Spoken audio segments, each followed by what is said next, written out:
Welcome back to another update video of putting the interior of the car back together. This is number 5, and what we've done now is we've started to refit the wiring harnesses. So we've put the physical dash structure back in, and we've lowered the steering column so that we can fit a couple of connectors on the right side of the steering column, which are the ignition switch connector, which is above here. And that's actually in two parts. There's a blue section and a black section. The blue section goes in first and the black section goes on top of it, but it's best to fit those two together as a pair and then fit the whole assembly into the socket. But the wiring for that comes over the top of the steering column, so we lower the steering column with two 13mm bolts, 13mm nuts. I think we've still got to fit the other one actually. To get those wires over the top, and also over the top goes the wiring that connects to this long flat connector. That long flat connector carries a lot of the signals for the lights, turn signal lights, side lights, and what else? Horn, I think, as well, is in there. We've got a connector underneath which is for the front wash wipe that just hangs loose, and we can connect that up with a couple of connectors afterwards. On the right side of the steering column we have a three-pin switch, which is for the high-low beam selection.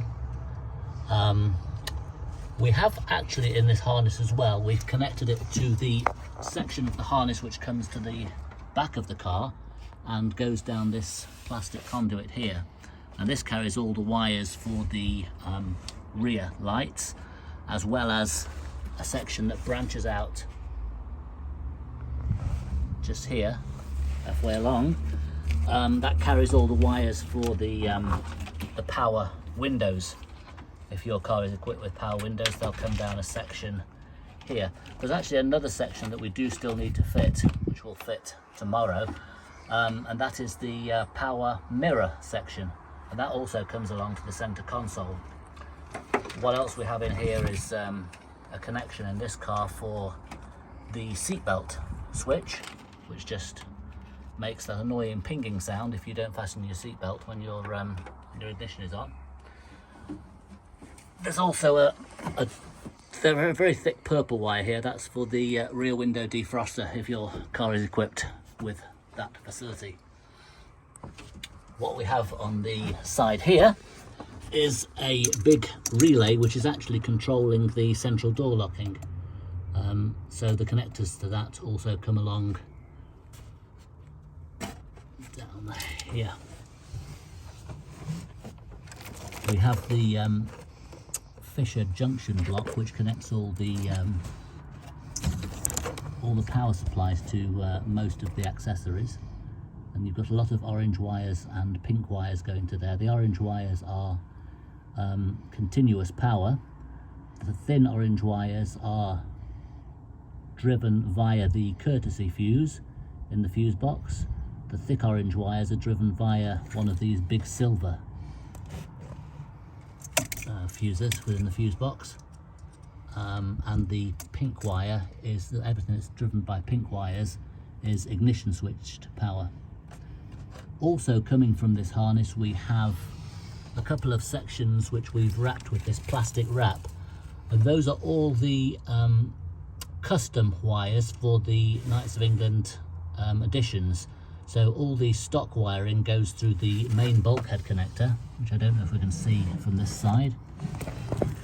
My cameraman is doing his best to pick that up right now.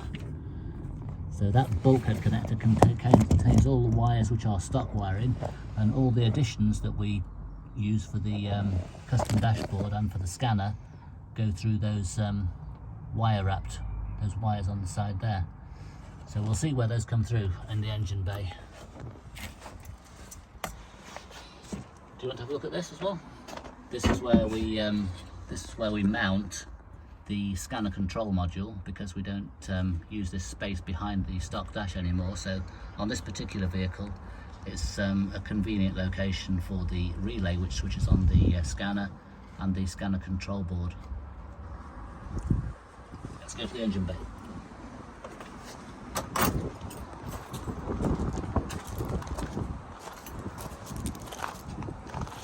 as we saw a moment ago, what we didn't mention a moment ago is that we needed to re-drill a hole down here for the hood release cable.